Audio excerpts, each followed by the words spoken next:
Mi nombre es Virginia Alhambra Díaz, soy odontóloga general especializada en cirugía bucal e implantología y actualmente estoy trabajando tanto en el Servicio Público de Salud Español como en clínica privada. Me gustaría mucho poder agradecer a los organizadores y coordinadores de este excelentísimo quinto Congreso Internacional Online en Ciencia Sanitaria, en que otro año más hayan contado con mi colaboración como ponente en este maravilloso encuentro, que para mi gusto es un encuentro que entre profesionales de diversas ramas sanitarias puede llevar a cabo un vínculo de colaboración bastante fructífero, y con mi charla espero poder acercar un poco más al resto de sanitarios al mundo de la odontología y en este caso la medicina bucal. En mi día a día, además de realizar las competencias generales y específicas como odontóloga, tanto en centros de salud como en clínica privada, aunque principalmente es cierto que suelo trabajar más en centros de salud, todas las semanas veo pacientes remitidos por sus médicos de cabecera por lesiones de diversos tipos en la cavidad oral, desde lesiones originadas por estímulos mecánicos, irritativos, lesiones de un aspecto confuso, en el cual no sabemos si se puede tratar de una lesión premaligna o no, porque realmente lo que siempre preocupa más al paciente y al profesional sanitario son esas lesiones que aparecen sin motivo o donde el motivo se desconoce. Y esto está muy bien porque realmente refleja que esos profesionales están actualizados y que pueden ayudar siendo esos primeros eslabones de la cadena que llega hasta los especialistas en cirugía maxilofacial.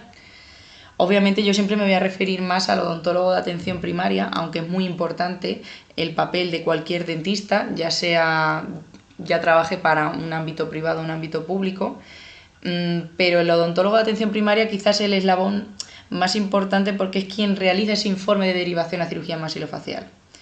Y por ello hay que saber diagnosticar qué tipo de lesiones tenemos en nuestra consulta día a día, ya sean de tejidos blandos o duros, ya sea de origen dental o no, pero siempre saber dar el trato adecuado y saber en qué ocasiones debemos derivar porque se escapa de nuestras competencias. En la edición pasada hablé sobre los tumores odontogénicos y este año he decidido hablar sobre los quistes de los maxilares, ya que por mucho que hagamos y que tengamos en cuenta las características clínicas y radiológicas de una lesión, el diagnóstico definitivo de una lesión va a ser siempre anatomopatológico. No porque no podamos tener una certeza casi absoluta de que una lesión que estamos eliminando es un quiste, sino porque hay una gran cantidad de lesiones que pueden tener una apariencia quística. Hay muchos tumores odontogénicos que tienen en su evolución esa fase quística e incluso puede haber carcinomas que asienten en el epitelio quístico. También puede haber sorpresas de que dentro de un quiste la histología puede orientarte qué tipo de quiste es en su respectivo comportamiento, ya que algunos pueden ser más o menos agresivos. Pero siempre el diagnóstico de certeza va a ser histopatológico. Por ello, aunque los odontólogos estamos capacitados para realizar biopsias y contribuir a ese diagnóstico, es muy importante saber determinar ante qué tipo de patología nos encontramos para saber cómo actuar y saber cuándo derivar. Por lo tanto, este trabajo va a abarcar los conceptos elementales de la patología quística, llevando a cabo una introducción de dicha patología, cuáles son las características generales que nos van a ayudar a realizar un buen diagnóstico y, por último, explicar la clasificación de los quistes más habituales. Los quistes son cavidades patológicas de los maxilares revestidas por un epitelio, odontogénico o no, que pueden contener una cantidad variable de material seroso, seroso-hemático o purulento, así como otros productos como queratina, hemosiderina, cristales de colesterol o material lipídico. El 90% de los quistes derivan del epitelio dentario o de sus remanentes. Es decir, estos suelen ser los más frecuentes, los que derivan del epitelio odontogénico o de sus residuos, tales como pueden ser los restos de serres o restos de mala sed. Y estos restos son aquellos restos que quedan una vez que involucionaron las estructuras que dieron lugar a la formación del diente. Lo que nos encontramos esencialmente cuando vemos un quiste, como podemos ver en la imagen, es esto: una cavidad radiográfica en el espesor de los maxilares, donde podemos ver cómo esa radiolucidez o esa zona oscura concentra el interior del quiste, mientras que en su periferia vamos a encontrar zonas más radiopacas, un margen radiopaco que es una línea, como podemos ver, un poco más intensamente blanca. Este significado biológico de esta zona radiopaca es porque se ha producido un mecanismo defensivo del hueso periférico al quiste que se calcifica intensamente, intentando crear una barrera que dificulta el crecimiento de la lesión. Entonces, esto se traduce en un mecanismo de defensa principalmente. Los quistes se forman en el hueso y en muchos casos como consecuencia de esa persistencia a lo largo de la vida del paciente de residuos o remanentes del epitelio odontogénico del paciente o por alteraciones del propio órgano dental que forman los dientes. Como podemos ver en esta diapositiva, durante el proceso de la odontogénesis, ese proceso donde se da la formación de los dientes en el interior del útero, vamos a ver que muchas de las estructuras que se generan van a dar lugar a las diferentes estructuras que componen el diente. Vamos a ver cómo está la lámina dental, la papila dentaria, restos de serre, restos de Malasset, todos ellos van a dar lugar en función de su origen a diferentes estructuras. Lo que sí, de una forma muy resumida, hay que recordar que hay dos fases de la formación de los dientes para entender muy bien cómo se producen los quistes odontogénicos y también los tumores odontogénicos, porque como pudimos explicar el año pasado también explicamos este mismo proceso, pero creo que es conveniente que lo recordemos. Cuando un diente está todavía inmerso en el hueso maxilar o mandibular y no erupcionado, tiene una fase de calcificación precoz y es una fase que se llama fase de campana. Esta fase de campana se denomina así porque solo está formada la corona del diente. Entonces, en ese espesor del hueso, la corona del diente calcificada está rodeada especialmente por dos tipos de epitelio, el epitelio interno del órgano del esmalte y el epitelio externo del órgano del esmalte. Y entre ambos epitelios hay una estructura que se denomina retículo estrellado.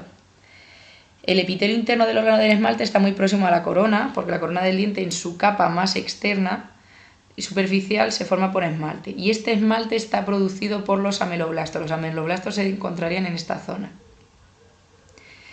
Y estas células llamadas ameloblastos, que producen este esmalte, van a dar lugar a la formación de la corona. Lo que sí es muy importante es denominar que con la evolución de la formación del diente, que va ligada a la erupción del diente, se producen dos fenómenos muy importantes. Esta imagen es muy representativa porque vamos a ver cómo esta imaginación de tejido epitelial que dio lugar a la lámina dental y de esta salió el órgano del esmalte, aquí se puede ver muy bien cómo está este epitelio interno del órgano del esmalte, este epitelio externo y en este interior cómo sería el retículo estrellado y cómo a raíz de este epitelio interno se ha formado la corona del diente y aquí se hubiesen encontrado los ameloblastos. Pues muy bien, en este proceso de formación del diente, este epitelio interno se fusiona con el epitelio externo y además se da la formación de la raíz como consecuencia de los cementoblastos que van a producir el cemento, que es la capa más superficial de la raíz. Al completarse la formación del diente, normalmente toda esta serie de estructuras tienden a desaparecer, pero esa persistencia de esos residuos en la vida adulta va a dar lugar a que se puedan formar quistes y tumores odontogénicos. Tenemos que tener muy en cuenta que existen dos teorías acerca del desarrollo de los quistes. Está la teoría hidrostática y la teoría bioquímica. La teoría hidrostática, o la clásica, se basa en criterios mecanicistas, en la cual el líquido transporte activo, las células epiteliales de la cápsula, generan una presión positiva hacia el interior que actúa sobre las paredes óseas del quiste. Y cuando un hueso se somete a presión y no a tensión, lo que ocurre es que se activan los mecanismos de absorción ósea. Por lo tanto, esta teoría hidrostática indica que esa presión interna pone en marcha los mecanismos fisiológicos de absorción ósea de tal manera que el tejido se va retirando y el quiste continúa creciendo, de tal manera que continúa dándose el ciclo de entrar líquido, generar presión y perder hueso alrededor de esa cápsula por esa presión interna. Luego existe otra teoría, que es la teoría bioquímica, en la que existe una acción enzimática mediante la secreción de diversas sustancias como las prostaglandinas E2, el ácido araquidónico, interleuquina 1, lipoxigenasa, que desencadenan la reabsorción ósea y permiten que el quiste siga creciendo en el interior del hueso. Esto se puede traducir como que el inicio de crecimiento quístico, donde se da la aparición de estos mediadores, o que estos mediadores son la respuesta fisiológica a un estímulo mecánico de compresión ósea. Es decir, no tenemos por qué coger una u otra, pero ambas situaciones se dan a la vez. Son mecanismos etiopatogénicos que actúan de forma similar y no se pueden diferenciar unos de otros. Pero es una situación que queda muy a debate siempre. Con respecto a los quistes, aunque abordaremos las clasificaciones que debemos de tener en cuenta y las diferentes características de las formas principales, sí es verdad que vamos a enfocarlo desde un punto de vista sindrómico. Hay una gran cantidad de entidades, algunas tienen características clínicas y radiológicas que las hacen ser más fácilmente identificables que otras, pero realmente hay una gran cantidad de quistes y de patologías maxilares y es difícil identificar unos de otros. A veces es imposible, por ello ese diagnóstico sindrómico se basa en indicar en qué situaciones clínicas o ante qué características podemos pensar que nos encontramos ante un quiste. porque al igual que hablamos de un diagnóstico sindrómico, hablamos de un enfoque sindrómico, es decir, aunque hay quistes que pueden tener un tratamiento algo distinto al tratamiento de otras formas, realmente el enfoque terapéutico también se puede orientar de una forma muy general. Realmente este enfoque terapéutico, a pesar de enfocarse de una forma muy general, hay que tener muy en cuenta otras formas clínicas, como puede ser los tumores odontogénicos. Por lo tanto, igual que las características clínicas se comparten, se podrían compartir también los enfoques terapéuticos y podemos mantenernos en ese nivel de diagnóstico sindrómico, aunque es fundamental el conocimiento de todas las patologías, por supuesto. Es decir, un profesional sanitario no puede basarse en un conocimiento genérico de las patologías, sino que debe entrar en el conocimiento de cada una de ellas. Por lo tanto, es tan importante saber ante qué patologías nos podemos encontrar. Las características generales de los quistes, bueno, es muy importante indicar que todos los quistes cuentan con una estructura común. Un quiste se va a componer siempre por una pared y por un contenido. La pared es la periferia del quiste, donde la superficie interna se compone por un tejido conectivo, el cual está cubierto por un revestimiento epitelial. Hay que destacar que en el caso de que no encontráramos un recubrimiento del epitelio, nos encontraríamos ante un pseudoquiste. En cuanto al contenido, que puede ser más o menos líquido, es secretado por las células que tapizan esa cavidad quística o que puede proceder del líquido intersticial por un efecto acumulativo, porque esta pared puede actuar de manera semipermeable. El contenido, algo que nos puede ayudar un poco, aunque no es definitorio, para poder diferenciar entre un quiste inflamatorio y un queratoquiste, puede ser el color de este contenido. En el caso de que fuese amarillento, podría deberse a la alta concentración de cristales de colesterol, y en el caso de que fuese un poco más blanquecino, pues podríamos basarnos en la gran concentración de queratina que puede tener. Es algo que nos puede ayudar, pero que por supuesto no es definitorio. Esto es muy importante saberlo porque las características clínicas de los quistes maxilares principalmente se basa en este apartado de aquí, y esto nos puede ayudar mucho a la hora de hacer un diagnóstico. Los quistes de los maxilares se tratan de una patología benigna, por lo tanto, el resto de características que nos vamos a encontrar pertenecen más al cuadro de las patologías benignas. Frecuentemente son asintomáticos, la mayoría de las ocasiones se diagnostican en una exploración rutinaria a la hora de llevar a cabo una radiografía para un tratamiento ortodóntico o para un examen dental normal. Crecimiento lento y expansivo que puede desplazar los dientes o afectar a su vitalidad en ocasiones. Pueden progresar hasta alcanzar grandes dimensiones. Se producen en el interior del tejido óseo, pudiendo llegar a romper las corticales y afectar a los tejidos blandos, apareciendo ya cierto grado de deformidad, aunque eso ya contaría como una sintomatología variada. Sus características radiológicas suelen ser muy demostrativas y permiten un diagnóstico de sospecha, aunque el diagnóstico definitivo, insistimos, es siempre anatomopatológico, porque hay tumores que tienen apariencia radiológica quística. No se puede descartar un tumor odontológico porque tenga una apariencia quística. Sin embargo, en cuanto a la sintomatología variada, podemos encontrar ese grado de deformidad que hemos indicado, que esto es cuando ya hay un cierto grado de expansión ósea por ese gran crecimiento, remitencia y crepitación a la palpación. Este signo es cuando presionamos la cortical ósea, se abomba y vuelve a salir o a su posición. Eso es porque la cantidad de hueso que recubre la cavidad quística está muy desgastada, pero no llega a romperse.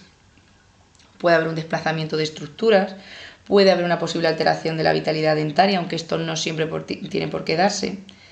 Alteraciones sensitivas. Esto es muy importante porque el crecimiento de un quiste puede afectar a que pueda haber una parestesia, pero no tiene que haber una anestesia, porque en el caso de que haya una anestesia es que hay un infiltrado del nervio y eso es un comportamiento maligno, porque ya pensaríamos que es una lesión oncológica maligna que está infiltrando el tronco nervioso.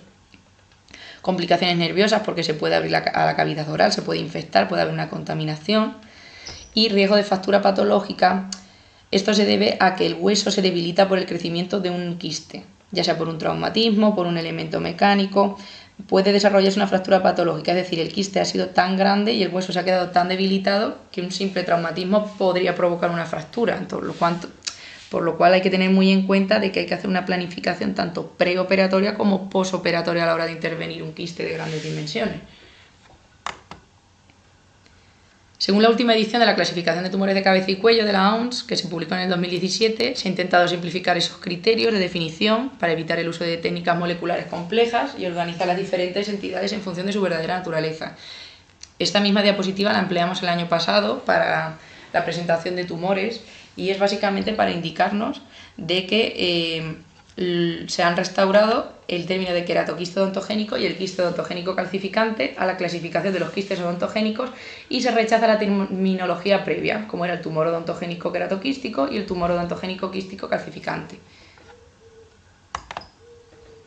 Vemos la clasificación y cómo ha quedado.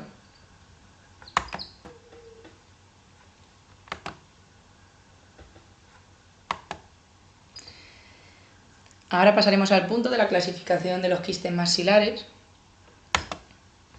Antes de explicarlas, creo que es muy importante destacar que todos los quistes tienen características clínicas muy similares. Hay que saber ubicar correctamente a qué grupo pertenece cada quiste. Una vez que tengamos ese informe anatomopatológico, hay que saber desenvolverse muy bien en las diferentes clasificaciones y reflexionar muy bien sobre las mismas, porque debemos conocer sus similitudes y diferencias.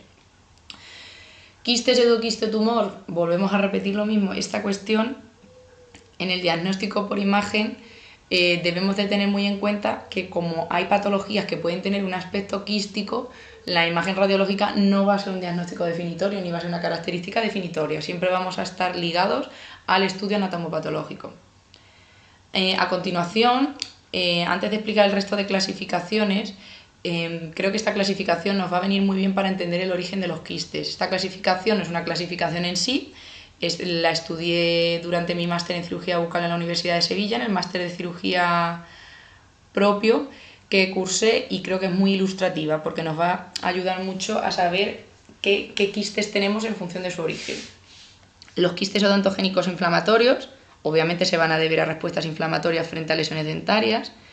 Los quistes no inflamatorios se van a desarrollar a partir de tejidos embriológicos dentarios, como pueden ser los quistes del desarrollo. Los quistes fisurarios es porque hay una persistencia de restos embrionarios tras la fusión de los procesos faciales. Persistencia de restos embrionarios pueden dar lugar a quistes del conducto retroincisivo o nasopalatino, y los quistes óseos pseudoquistes van a dar lugar a aquellos quistes que no tienen un recubrimiento epitelial en su interior, como puede ser el quiste aneurismático y el quiste óseo solitario. Ya digo, no es una clasificación en sí, es simplemente para que podamos entender de dónde procede cada tipo de quiste. En 1972, la OMS llevó a cabo la primera sistematización en la cual estos autores engloban la clasificación de los quistes junto a los tumores odontogénicos y los tumores de hueso, es decir, lo englobaron todo en uno. Y aquí ya empezaron a clasificar los quistes en quistes del desarrollo y en quistes inflamatorios. Los quistes del desarrollo, como hemos indicado, son aquellos que se producen durante el desarrollo de los maxilares por algunas anomalías en el desarrollo de los mismos. Por ejemplo, pueden que queden restos epiteliales odontogénicos de serre, de mala sed, que luego proliferan y forman quistes. Y estos quistes del desarrollo pueden derivar del epitelio odontogénico o de un epitelio no odontogénico, porque hay algunas anomalías del desarrollo de los maxilares que dan lugar a quistes a expensas de epitelios que no son odontogénicos, como es el caso de los no odontogénicos. En 1985, las Fuerzas Armadas de Estados Unidos realizaron una actualización muy completa, importante, muy sistematizada, donde aparece la inmensa mayoría de las formas clínicas que conocemos. Hay dos grandes grupos de quistes, los del desarrollo y los de origen inflamatorio, que en este caso se meten dentro del apartado de los quistes del desarrollo.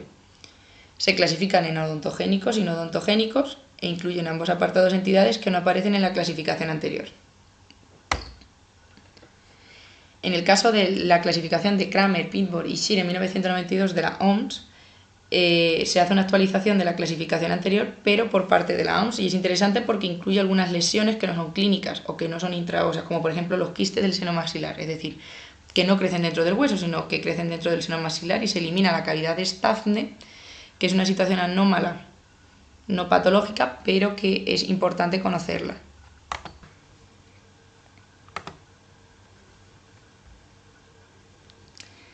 Para poder emplear quizás una clasificación más sencilla, no más actual, porque seguramente que han surgido más clasificaciones que estén más actualizadas, pero yo creo que la clasificación de José Vicente Bagán, profesor por excelencia de medicina bucal aquí en España, junto a otros grandes profesionales como el profesor González Moles de la Universidad de Granada, que fue el que cursó, bueno, más bien fue el profesor de la asignatura de medicina bucal durante mi carrera.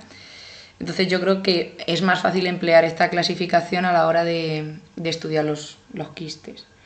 Esta clasificación se publicó en 2010 y aquí se identifica que la cavidad de Stabne, como hemos indicado, no es una patología quística, simplemente que hay que conocerla porque es de especial interés para el diagnóstico. Y aquí se mantienen los dos pseudoquistes del quiste aneurismático del hueso y el quiste simple del hueso, se mantienen los dos no odontogénicos, así como los 7 odontogénicos del desarrollo. Y dentro de los inflamatorios se mantienen los 3 que veíamos en la clasificación anterior, aunque divide el quiste paradental en el asociado al tercer molar inferior, que suele ser muy típico. Yo en mi práctica diaria la verdad es que veo bastantes y se pueden ver en muchas radiografías, y el asociado a otros molares, junto con el quiste radicular y el quiste residual. Como he indicado, considero que esta clasificación es sencilla de comprender y nos puede ayudar mucho. Bueno, basándonos en un enfoque sindrómico, el tratamiento de los quistes es un tratamiento quirúrgico que viene motivado por dos características: el crecimiento lento no infiltrante, sí expansivo, y un comportamiento que da la necesidad de extirparlo porque es un crecimiento autónomo. Por tanto, el tratamiento debe de ser quirúrgico con 3 enfoques: confirmar el diagnóstico, interrumpir ese círculo vicioso de la evolución quística y eliminar la lesión. Obviamente, cuando se tenga ocasión hay que hacer una biopsia, la cual es de la cápsula quística, que es la que nos va a dar la información de la lesión. Este proceso es muy fácil, simplemente hay que hacer una biopsia de ese trocito de cápsula, se debe de introducir en un botecito con formol al 10% y mandarse a anatomía patológica. Comenzamos explicando los quistes del desarrollo de origen odontogénico. Vamos a empezar por el quiste dentígero. El quiste dentígero se basa en cavidades quísticas que rodean a la corona del diente incluido. Derivan del epitelio reunido del órgano del esmalte. Es una ampliación de la cavidad entre el epitelio reunido del órgano del esmalte y la corona del diente. Se debe a intentos fallidos de erupción, es decir, característicamente y fundamentalmente van a ser quistes que rodean a las coronas de los dientes incluidos exclusivamente a las coronas, anclándose en la unión amelocementaria y exclusivamente en dientes incluidos. El quiste dentígero se produce como una consecuencia de la expansión del espacio que existe entre el epitelio reunido del órgano del esmalte y la corona del diente.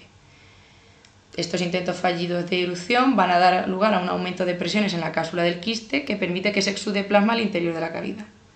Este exudado del plasma, por el aumento de presión, también hace que se descamen células epiteliales al interior de la cavidad y por tanto vamos a tener un fluido plasmático con una alta concentración de células epiteliales descamadas, es decir, con una alta concentración de proteínas en el fluido, y eso produce un aumento de la presión osmótica dentro de la cavidad. Debemos de tener en cuenta que desde el punto de vista clínico aparece sobre todo en hombres. La frecuencia, aunque vamos a indicar que se da en diversos dientes, pero todo diente que quede incluido puede darse. Pero generalmente la mayor frecuencia de dientes incluidos que hay es los cordales inferiores, los caninos superiores, los premolares mandibulares y los cordales superiores. Sobre todo aparece entre la segunda y la quinta década de la vida, que es cuando estos dientes están haciendo esos esfuerzos de erupción. Pero hay que tener en cuenta que los quistes no se desarrollan en 5 minutos, sino que necesitan un tiempo para generar esa destrucción de hueso y su crecimiento. Habitualmente son quistes asintomáticos y muchas veces se encuentran como consecuencia de hallazgos casuales en radiografías. Solo producen dolor si hay infección, es decir, se va a dar la sintomatología propia de una infección, dolor, tumefacción, pero solo en el caso de que se infecte. A nivel radiológico vamos a encontrar esa característica imagen radiolúcida que rodea la corona de un diente incluido, anclada a la unión amelocementaria, con un margen esclerótico y a veces puede tener un tamaño bastante grande. Aquí lo podemos ver muy bien. Aquí en este caso se da a nivel de un premolar, pero lo más típico es que se suele dar a nivel de terceros molares inferiores incluidos. Y hay que tener en cuenta que a nivel histológico se trata de 2 a 4 capas de células aplanadas o cuboidales que pueden presentar engrosamientos o discontinuidades y a veces pueden aparecer células mucosas o ciliadas. Tratamiento: enucleación del quiste, salvo que sea un quiste de un tamaño muy grande que pueda afectar a estructuras vecinas, y la extracción del diente. Quiste de erupción. Los quistes de erupción son unos quistes que son frecuentemente conocidos por los pediatras. Se suele derivar mucho al dentista de atención de primaria para que los veamos. Es una lesión relativamente frecuente y es por la dificultad que se produce en la erupción de un diente. Sobre todo, normalmente los más típicos son los dientes de leche, pero la lesión se ve más a nivel de tejidos blandos. Es como un quiste dentígero, pero aquí la dificultad para la erupción es transitoria. Es un quiste un poco peculiar, tiene bastantes, ya hemos dicho, parecido al quiste anterior, y debemos de indicar de que los dientes permanentes, en el caso de que se desarrollen estos quistes, se deben a que tienen una erupción lenta o dificultosa. Se genera un agrandamiento del espacio entre el epitelio reunido del órgano del esmalte y la corona del diente, al igual que pasa en el quiste dentígero, pero en este caso se dan en niños de entre 8 y 12 años, no suelen presentar síntomas y se presentan como tumoraciones azuladas de tamaños diversos en la zona de la encía en la que va a erupcionar el diente. Como podemos ver aquí, muy típico que los padres acudan un poco asustados para indicarnos qué sucede aquí. Pero hay que tener en cuenta de que a nivel radiológico no vamos a tener ningún tipo de signo, simplemente vamos a ver ese diente que está intentando erupcionar. Histopatológicamente es un epitelio oral normal, a veces podemos encontrar signos de inflamación, pero porque esa cápsula está siendo sometida al trauma de la erupción.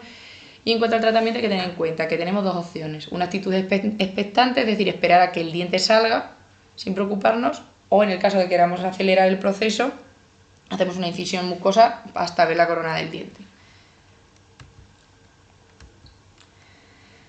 Bueno, en cuanto al quiste primordial, queratoquiste, necesitaríamos toda una presentación, así que vamos a intentar explicarlo de forma resumida pero clara, ya que puede ir asociado a un síndrome muy importante y que hay que diagnosticar.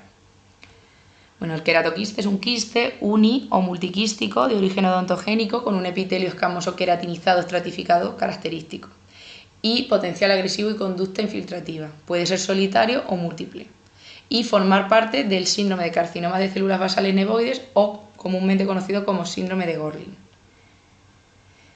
Tenemos que tener en cuenta que el queratoquiste odontogénico tiene una peculiaridad y es que es un quiste que tiene tendencia a crecer en los maxilares, sobre todo en sentido antero-posterior de la mandíbula, que es donde normalmente se da su aparición, entre un 65 y un 83% a nivel de rama ascendente, cuerpo y ángulo mandibular. En cuanto a los hechos clínicos, tiene una gran destrucción local, tiene gran tendencia a la recidiva, puede ser múltiple, puede producir dolor y puede existir tumefacción. Es decir, aquí sí podemos llegar a encontrar un paciente que presenta ya cierta simetría, ya que el crecimiento tan expansivo va a afectar a las corticales y puede crear deformidad. También es muy importante indicar de que hay algo que nos puede orientar un poco, aunque esto no es típico solo del queratoquiste, que es la sensación de descarga. Es decir, el paciente te puede decir que puedes sentir como una especie de descarga salada en la boca de vez en cuando, pero ya digo, no es solamente típico de este cuadro clínico, se puede dar en otros. A nivel radiográfico, la imagen clásica son múltiples zonas radiolúcidas separadas entre sí por septos radiopacos, comúnmente conocido como pompas de jabón, pero también hay que tener muy en cuenta, por eso es tan importante el diagnóstico anatomopatológico, que existen otras entidades que a nivel de una radiografía o una ortopantomografía, como es en nuestro caso, puede confundirnos, porque también se puede aparecer esta lesión, esta imagen en pompas de jabón, en un ameloblastoma, un mixoma, un tumor odontogénico epitelial calcificante. Por ello, además, tenemos que saber de que existen otras variables que no solo es la típica imagen en pompas de jabón. Puede aparecer una imagen radiolúcida periapical que nos puede hacer confundirlo con un quiste inflamatorio radicular o con un quiste inflamatorio radicular lateral o periodontal lateral o como una cavidad única en el espesor del hueso, no multiquística sino uniquística. ¿Cómo podemos diferenciarlo? Pues por ejemplo el quiste radicular necesariamente se tiene que asociar a un diente no vital, mientras que un queratoquiste se asocia a un diente vital. Entonces hay que explorar la vitalidad pulpar de los dientes. En cuanto a un quiste radicular lateral, tenemos que saber también lo mismo, de que se va a asociar a un diente no vital. Sin embargo, en un quiste periodontal lateral ya nos podría confundir un poco porque normalmente, como vamos a decir a continuación en los siguientes apartados, un quiste periodontal lateral a veces se puede, normalmente se asocia con un diente vital, entonces es un poco complicado. Aquí tenemos imágenes típicas. Es cierto que a lo mejor aquí no se puede apreciar tanto esos septos típicos que se suelen formar, pero a nivel histopatológico es muy importante ver el epitelio con el que cuenta, que es de 5 a 8 capas de células, y la capa basal del epitelio es muy característica porque son células de núcleo grande pinnótico. Se conoce comúnmente como esta queratina de la capa queratóxica, se llama corrugada. Pueden aparecer quistes hijos y lo importante es que pueda aparecer una displasia epitelial. Esto ya nos tiene que alarmar un poquito. En cuanto al síndrome del carcinoma de células basales nevoides, hay que tener muy en cuenta de que el queratoquiste forma parte de uno de tantos signos y síntomas que podemos encontrar. Podemos encontrar queratoquistes múltiples en un 74% de las ocasiones, carcinomas de células basales, como podemos ver en esta imagen, en un 80%, costilla bífida, incluso hay veces en algunos casos que se ha podido asociar a espina, al caso de espina bífida, quistes e inclusiones epidérmicas, hipertelorismo, y luego hay otros rasgos múltiples y variados en este síndrome. Uno de ellos es el hipertelorismo. El hipertelorismo consiste en una separación de los globos oculares por un puente nasal amplio, y eso le da a la cara un aspecto muy singular que recuerda a los personajes de la película de Avatar. En este caso tenemos un caso que hemos sacado de este artículo, donde vemos cómo se ha tratado a una paciente de un queratoquiste bastante invasivo. Y claro, lo malo de los queratoquistes es que requieren un tratamiento pues muy agresivo y las recidivas con las que cuenta. Por eso es tan importante poder diagnosticar y saber ante qué nos encontramos, porque es un cuadro y una patología muy difícil para el paciente. Cuanto al quiste periodontal lateral, es un quiste interesante, sobre todo porque tiene connotaciones importantes relacionadas con su diagnóstico diferencial. Es un quiste que deriva de la proliferación de los restos epiteliales de Malassez, que se ubican en la zona lateral de la raíz. Y se ubican ahí porque los restos de Malassez derivan de la vaina de Hewitt que formó la raíz. Los restos de Malassez pueden proliferar y después quistificarse, es decir, desarrollar una cavidad. Esas cavidades quísticas derivadas de los restos de Malassez se denominan quistes periodontales laterales y se ven como imágenes radiolúcidas redondeadas, rodeadas por márgenes escleróticos adyacentes a las raíces de los dientes, sobre todo de los caninos y de los premolares. Pueden no ser exclusivos de esas zonas, pero aparecen sobre todo ahí. Son relativamente pequeños y aparecen entre los 30 y los 70 años. Suelen ser asintomáticos, por lo que son hallazgos casuales. Yo sí he diagnosticado alguno en clínica. Si se infecta, puede dar lugar a la sintomatología o puede confundirnos con un acceso periodontal.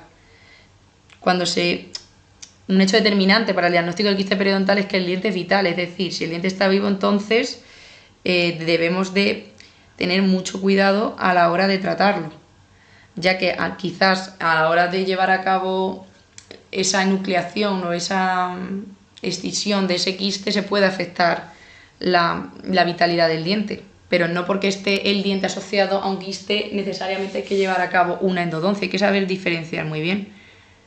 Incluso también, como hemos indicado antes, saber diferenciar de que no es un queratoquiste, por eso es tan importante el diagnóstico anatomopatológico. Como hemos dicho, a nivel radiológico da una radiolucidez redondeada adyacente a la raíz de un diente, pero lo curioso de aquí es que puede desplazar la raíz, pero no reabsorberla ni abombar la cortical. A nivel histológico, tiene 3-4 capas de células planas o cuboidales, células claras con núcleo hipnótico y engrosamientos. Tratamiento: enuclear el quiste respetando la vitalidad del diente, es lo que hemos indicado antes. Hay veces que a la hora de llevar este proceso podemos interferir en la vitalidad, pero siempre hay que tener mucho cuidado. En cuanto al quiste odontogénico glandular, este es un quiste muy curioso, muy habitual. Es un quiste de origen odontogénico y se llama glandular porque su epitelio genera unas estructuras que recuerdan un poco a las glándulas. Desde el punto de vista clínico, este es un quiste raro, aparece sobre todo en la región anterior de la mandíbula. Es muy importante determinar esto de que aparezca en la región anterior de la mandíbula y se produce a una edad media de 50 años. A nivel radiológico es una radiolucidez multiquística multilocular que afecta frecuentemente a zonas anteriores de la mandíbula. No he añadido ninguna imagen porque la verdad es que me ha costado mucho trabajo encontrar una imagen muy definitoria que no se pueda confundir con un queratoquiste o con otro tipo de patología, entonces por eso no la he añadido. Pero hay que tener en cuenta que puede confundir con esa imagen en pompas de jabón y que no es exclusiva la imagen de pompas de jabón en el queratoquiste odontogénico.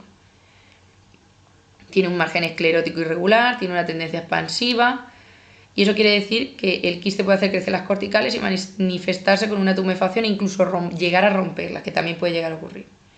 Como hemos dicho, el diagnóstico diferencial es muy importante porque las cosas que podrían dar lugar a esta imagen son quistes botrioides grandes, un queratoquiste odontogénico, tumores odontogénicos como el ameloblastoma, el mixoma e incluso puede llegar a confundirnos con un tumor maligno de glándulas salivares intraóseo que es el carcinoma mucoepidermoide de bajo grado.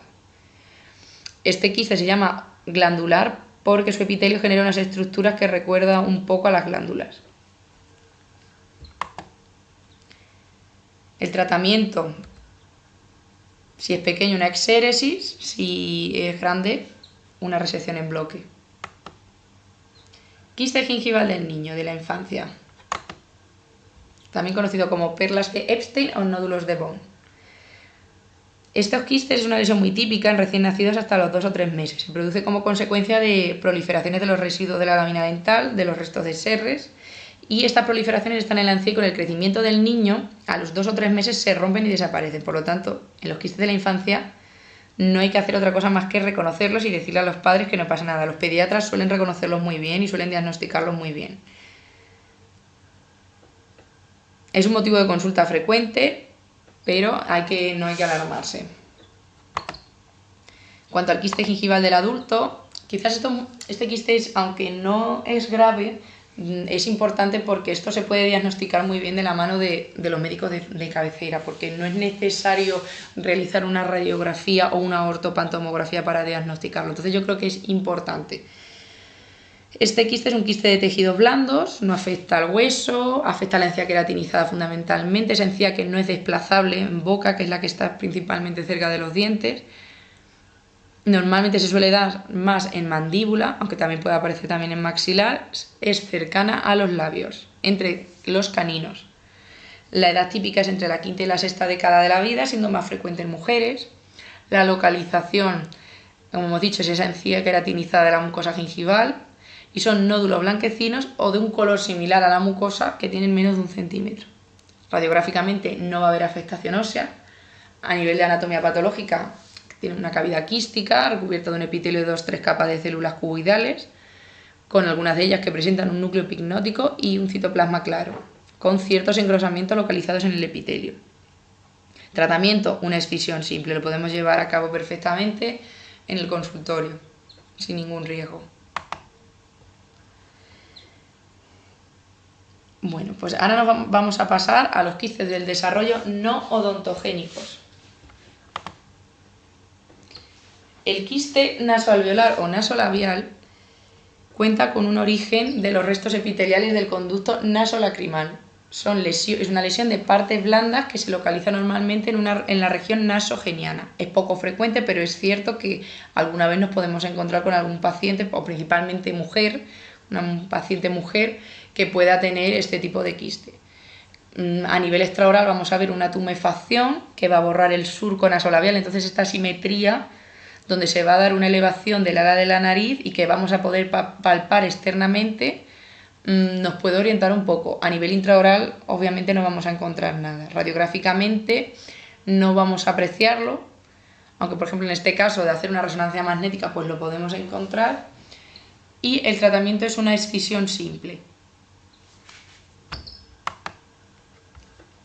En cuanto al quiste del conducto nasopalatino, es muy frecuente, se da entre un 10 y un 15% de las ocasiones.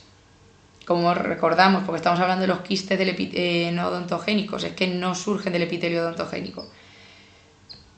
Este quiste se genera a partir de los restos del epitelio embrionario que da lugar al conducto nasopalatino.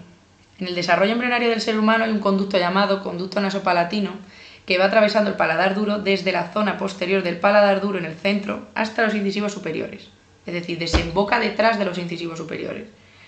El conducto nasopalatino está recubierto por un epitelio y ese epitelio puede producir quistes que forman cavidades, agrandando o ampliando el conducto nasopalatino. Son relativamente frecuentes y se denominan quistes del conducto nasopalatino. Son quistes del desarrollo no odontogénico.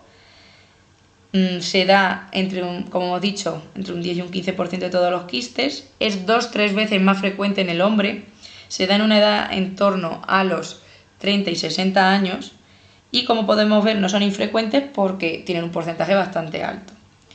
Los quistes del conducto nasopalatino habitualmente son asintomáticos, se diagnostican por un hallazgo casual, esencialmente con radiografías oclusales, aunque también es cierto que se puede ver un poco a veces en ortopantomografías. A veces hay dolor y descarga de material salado. Es muy importante, como hemos indicado antes, que la descarga de material salado no es exclusivo del queratoquiste. Los pacientes con quistes del conducto nasopalatino pueden referir a veces que les duele y esos cambios que hay como una alteración del gusto. Pero hay que tener muy en cuenta de que esos dientes son vitales, porque esas imágenes radiolúcidas cercanas a los incisivos centrales se podrían confundir con quistes radiculares inflamatorios periapicales y tener la tentación de hacer endodoncias en los dientes que son innecesarias porque esos dientes son vitales. Por lo tanto, antes de hacer una endodoncia en una cavidad quística hay que explorar la vitalidad pulpar. Es muy muy importante porque si no estamos sacrificando unos dientes que pueden perdurar vitales en boca durante mucho tiempo. A veces el crecimiento del quiste del conducto nasopalatino genera un abombamiento en la zona palatina anterior, justo detrás de los incisivos, y el paciente te indica que nota que algo le está creciendo ahí detrás. Como, tengo ahí algo que está creciendo, no sé si tú lo ves normal, no lo ves normal, y principalmente va a ser a través de esa radiografía oclusal. A nivel radiológico vamos a ver una imagen radiolúcida unilocular, y es muy importante porque tiene forma oval o forma de corazón. Tiene un margen esclerótico detrás de las raíces de los incisivos centrales, con una laminadura conservada y tiene que medir más de 6-7 milímetros de diámetro porque hay que hacer un diagnóstico diferencial con la fosa palatina anterior. Esa fosa palatina anterior es la imagen radiográfica de la desembocadura de ese conducto nasopalatino normal. Es como una pequeña imagen radiolúcida de menos de 6 milímetros, por eso es muy importante, si la fosa palatina tiene un grosor de más de 6 milímetros, ya tenemos que pensar en que estamos ante un quiste del conducto nasopalatino. En cuanto al tratamiento, hay que hacer una enucleación simple del quiste, quitar la cápsula, no hay que quitar hueso, ni hacer resecciones en bloque, ni nada de eso. Y a nivel anatomopatológico nos vamos a encontrar un epitelio escamoso estratificado, un epitelio escamoso ciliado, combinación de ambos, y glándulas mucosas y nervios. Los quistes de los maxilares pueden ser también quistes inflamatorios. Como podemos encontrar, los quistes inflamatorios, quiste paradental asociado a tercer molar inferior, quiste paradental asociado a otros molares, o también conocido como quiste mandibular bucal infectado, quiste radicular o quiste residual. Estos quistes inflamatorios pueden producirse dando lugar a una cavidad dentro del hueso como consecuencia de un proceso inflamatorio del hueso, infeccioso o inflamatorio. Suelen ser muy frecuentes porque los dientes se suelen infectar con mucha frecuencia, como consecuencia de caries, enfermedad periodontal, y se pueden generar estos quistes. Hemos de decir que de todos los quistes inflamatorios, el más frecuente es el quiste radicular. Explicamos juntos el quiste paradental asociado a terceros molares inferiores y el quiste paradental asociado a otros molares. Son quistes que ocurren cerca del margen cervical de la parte lateral de una raíz, es decir, tienen que estar lateralmente en una raíz, como consecuencia de un proceso inflamatorio en una bolsa periodontal o lo que es lo mismo de repetidos episodios de pericoronaritis. Se da entre el 1 y el 5% de los quistes, tienen un origen epitelial odontogénico más superficial del ligamento periodontal, principalmente se asocian a la cara distal de los terceros molares, con lo cual es un diente vital, se puede dar en ambos sexos, entre los 18 y los 30 años, que suele ser la edad propia donde se da la erupción de los terceros molares, y radiológicamente se asocia a un tercer molar impactado y una lesión radiotransparente que abraza la corona del molar por detrás, provocando una reabsorción en la cara anterior mandibular. Anatomopatológicamente son indistinguibles de un quiste radicular, puesto que presentan un epitelio escamoso estratificado muy hiperplásico asociado a un infiltrado inflamatorio crónico. En cuanto al quiste paradental asociado a otros molares o quiste mandibular bucal infectado, hay que tener muy en cuenta que se dan en la cara vestibular con una importante reacción perióstica de los primeros molares inferiores en vías de erupción o semierupcionados, es decir, esto se va a dar en niños entre 6 y 8 años. Se puede llevar a cabo una radiografía convencional, aunque no es muy demostrativa, y hay que realizar una radiografía oclusal que mostrará la afectación y extensión de la lesión por vestibular del molar. Quizás debemos de tener en cuenta de que en este caso, en niños de 6 y 8 años, donde el primer molar ha erupcionado hace poco, es muy importante preservar estos dientes en boca. Con lo cual, hay que eliminar, el tratamiento habitual es eliminar ese quiste.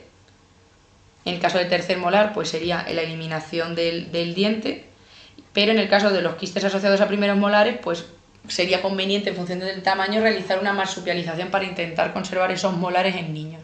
Ya digo, estos quistes paradentales son muy frecuentes. En aquellos molares o terceros molares que están intentando erupcionar, no tienen hueco y al final acaba acumulándose bacterias, suciedad y se suelen generar con mucha frecuencia. En cuanto al quiste radicular, es el quiste más frecuente. El quiste radicular es un quiste que está asociado a un diente. Estos quistes tienen algunas características que conviene recordar, que no son muchas, pero que hace que su diagnóstico sea sencillo. Estos quistes son quistes inflamatorios y eso quiere decir que hace falta una inflamación en la zona periapical, crónica habitualmente, que puede agudizarse en cualquier momento y que está ligada a la necrosis de la pulpa dental, con una infección posterior de la pulpa, paso de bacterias desde el canal radicular a la zona periapical y un establecimiento de un proceso inflamatorio periapical. Como hemos dicho, son los más frecuentes, se presentan entre un 50 y un 55% de las ocasiones. En una edad entre los 20 y los 60 años, es raro que se genere un quiste radicular antes de los 10 años, porque es raro que un niño antes de los 10 años, aunque se ven mucho en clínica, ya se ven niños menores de 10 años a los cuales hay que estar realizándole endodoncias por caries muy profundas, pero es raro que se desarrolle tanto tiempo como para que se pueda producir un quiste en un niño. Normalmente se genera más en varones y más frecuentemente se dan en el maxilar que en la mandíbula. Realmente no estamos de acuerdo en eso, porque esto se puede producir en cualquier tipo de diente. Cualquier diente puede ser sometido a una caries, a un proceso infeccioso y generar un quiste. Clínicamente, el quiste radicular es un quiste asintomático, salvo que se infecte, pero es un hallazgo casual en un estudio radiológico. Quizás a lo mejor había una caries y queremos saber cuál es la profundidad de la caries porque ha habido una infección o una pulpitis aguda de un diente adyacente, hacemos una radiografía y vamos a encontrar el quiste. Tumefacción indolora y de crecimiento lento, asintomático. En algunas ocasiones el crecimiento del quiste hace que se produzca una tumoración indolora, que se localiza en la zona del ápice radicular y que habitualmente abomba la cortical vestibular. A lo mejor la nota el paciente y consulta por eso, o la tocamos nosotros en una exploración de la cavidad oral.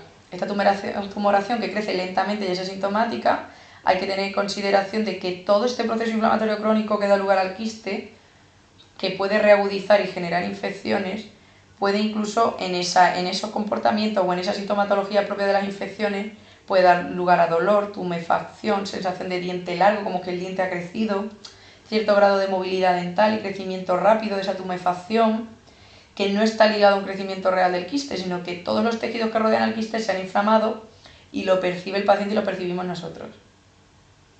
En el caso de que sean, como hemos dicho en quistes anteriores, en el caso de que haya un crecimiento tan expansivo de un quiste radicular, pues podemos tener esa sensación de crepitación por adelgazamiento de la cortical e incluso ruptura de la cortical, generando una tumoración blanda violácea. Muy importante, el diente debe de ser no vital, suelen ser dientes que están negros, con unas caries profundas, fracturados, abrasionados, endodonciados, y el quiste se ve en relación al diente que está afectado. En cualquier caso, ese diente está obligatoriamente muerto y sin diente muerto o diente no vital no hay quiste radicular. Obviamente esta patogenia del quiste radicular pasa por diversas fases hasta que se genera y hay ciertos artículos muy interesantes que sería muy interesante de leer para ver cómo se produce. Hasta que no exista una resolución del quiste, este crecimiento y esta expansión puede dar lugar a un drenaje en la mucosa sinusal u oral. Como podemos ver en la imagen radiológica, no sé si puede observar bien aquí, aunque aquí se ve bastante bien en la imagen en 3D. Es una imagen radiolúcida con bordes bien delimitados. A nivel de anatomía patológica es un revestimiento epitelial. Aquí en este caso se puede ver qué diente es el afectado porque está más oscuro que los demás. Esto implica que el diente es no vital, tiene una necrosis. Entonces en anatomía patológica vemos que es un revestimiento epitelial con un epitelio escamoso estratificado de grosor variable. Por la inflamación del epitelio puede ser grueso o hiperplásico, a veces reticular, y pueden verse cuerpos hialinos de Ruston y células mucosas y cristales de colesterol. Tratamiento: una endodoncia y revisión, y si el diente lo requiere, pues una enucleación del quiste. Si no responde a la endodoncia, hacer una pisectomía, o si el diente no es recuperable, sería una extracción. Cuanto al quiste residual, el quiste residual es muy parecido al radicular. Es un quiste que ha estado asociado a un diente, pero algún odontólogo vio el quiste en la radiografía alrededor del diente, extrajo el diente, se olvidó del quiste, lo dejó ahí y por eso se llama quiste residual. Es decir, antes fue un quiste radicular. Por eso es tan importante legrar muy bien y limpiar muy bien la zona siempre que extraigamos un diente, porque hay veces que vamos a poder intuir que ahí hay una zona quística, pero otras veces no lo vamos a poder ver bien. O se nos puede pasar, porque todos nos podemos equivocar. Entonces, siempre hay que legrar el hueso. Es verdad que muchas veces va a ser muy difícil diferenciar entre un granuloma o un quiste. Pero si tú legras el hueso porque hay una pequeña lesión radiolúcida, ya como que tienes una intención de tratamiento de esa zona. Y lo lógico será que en un tiempo se haga una revisión para ver para perseguir esa zona radiolúcida. Es decir, cuando el quiste radicular se queda es porque el odontólogo no lo ha diagnosticado o porque no lo ha tratado. Normalmente indica aquí que suele ser más frecuente en maxilar superior. Volvemos a decir lo mismo que antes. Cualquier diente es susceptible de sufrir una infección y desarrollar un quiste radicular. Radiológicamente es similar al quiste radicular. Esta imagen es muy clara y muy definitoria de que este quiste residual creció, aunque nos encontremos ante un paciente edéntulo. Y en anatomía patológica, salvo que sufran infección, aparece un epitelio quístico más adelgazado, poco hiperplásico, con escaso infiltrado inflamatorio.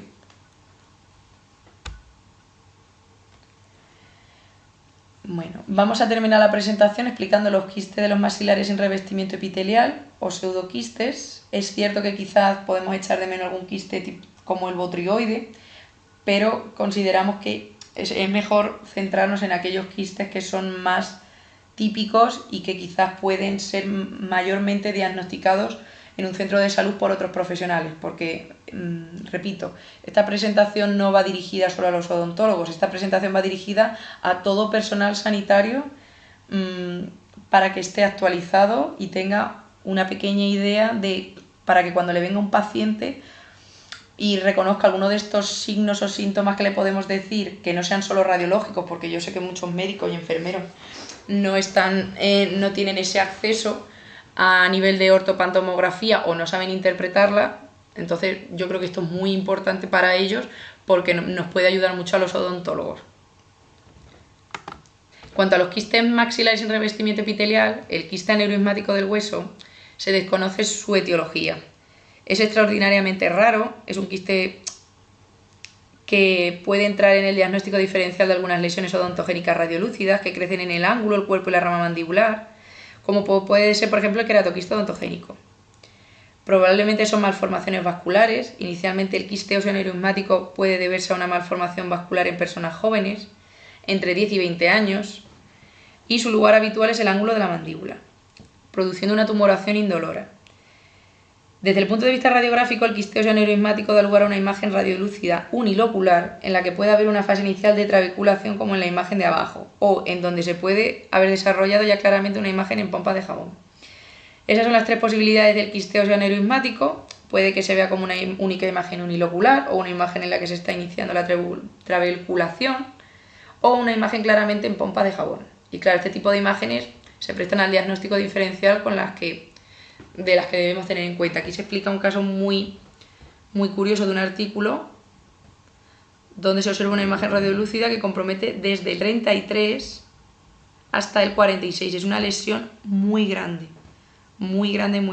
Entonces, esta lesión seguramente ha dado una tumefacción muy importante. El paciente fue sometido a un procedimiento quirúrgico porque el tratamiento de este tipo de lesión es una extirpación quirúrgica.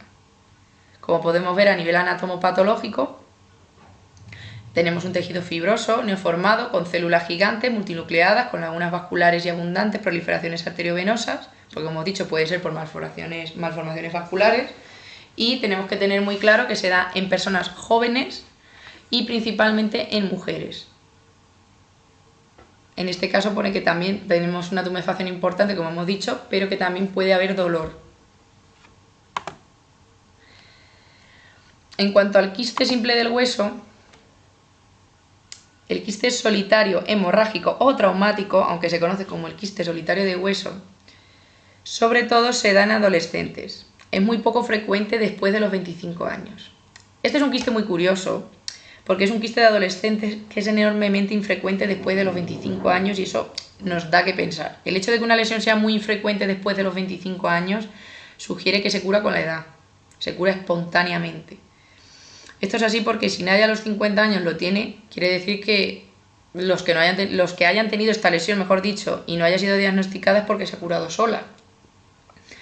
Puede aparecer como tumoraciones o hallazgos casuales, casi exclusivos de la mandíbula, y casi exclusivamente se localizan en esa zona. A nivel radiológico, son cavidades radiolúcidas que se insinúan entre las raíces de los dientes. Esto es una característica muy importante, que hace que casi se pueda diagnosticar por eso. Y es que se insinúe entre las raíces de los dientes, pero teniendo en cuenta de que esos dientes son vitales, es decir, aunque parezca increíble, esos dientes que están como flotando, ese quiste que se insinúa entre las raíces, son dientes que están vivos. A nivel de anatomía patológica, el quiste no tiene revestimiento epitelial, como hemos indicado, por el grupo al que pertenece. La pared ósea puede tener un revestimiento de tejido conjuntivo y en general el quiste no tiene contenido alguno, es un quiste que está vacío, es una cavidad vacía. Podemos decir que está llena de aire. Por lo tanto, no es un verdadero quiste, es un pseudoquiste. Y el tratamiento, el tratamiento se basa en abrir la cavidad y dejar que sangre. Y parece que así las lesiones curan de manera espontánea. El cirujano abre, alegra un poquito para ver qué es lo que está ocurriendo ahí desde el punto de vista histopatológico y lo deja sangrar. Y cuando la cavidad se llena de sangre, se cierra y eso es suficiente para que el quiste cure. Con lo cual es un quiste que personalmente a mí me llama enormemente la atención porque es un quiste que no requiere, realmente no es un quiste real porque es un pseudoquiste, pero no es un quiste que haya que extirpar ni hacer una resección en bloque, sino que simplemente es de abrirlo y dejarlo sangrar para que se estimulen los procesos de curación fisiológicos.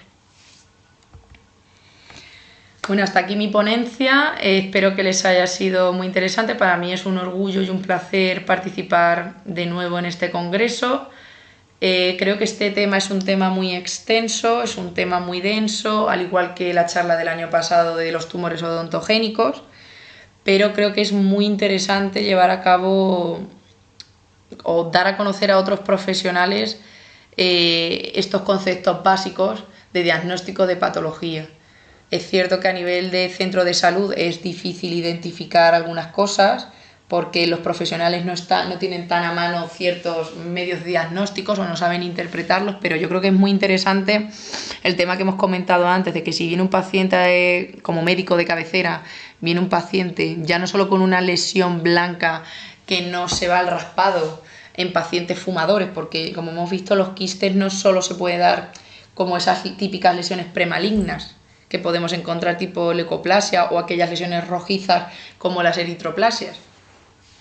Entonces creo que el médico de cabecera puede hacer un papel muy importante a la hora de diagnosticar y sobre todo a la hora de derivar a un odontólogo de atención primaria para que los odontólogos de atención primaria no empecemos de nuevo el diagnóstico de una patología, porque muchas veces, como hemos visto en algunos cuadros, son claramente definitorios.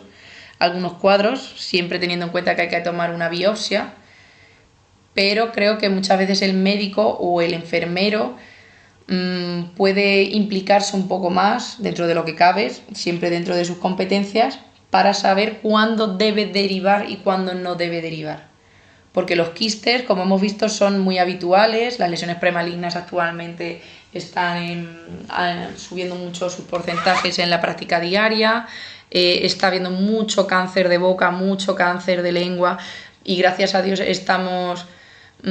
hay mucha publicidad y mucha educación sanitaria al respecto, pero consideramos de que los profesionales sanitarios debemos trabajar en conjunto, ya no solo para enseñar a los pacientes a autoexplorarse o que vean como un signo de alarma cualquier tipo de lesión que no sepamos, sino saber decir, pues los dientes, que parece que es un mundo desconocido para algunos profesionales, aunque obligatoriamente no está dentro de sus competencias conocer el mundo de la boca, pero sí cosas básicas. Entonces espero que les haya gustado mucho la charla. Para mí es un enorme placer, como he dicho ya unas cuantas veces, participar en este congreso.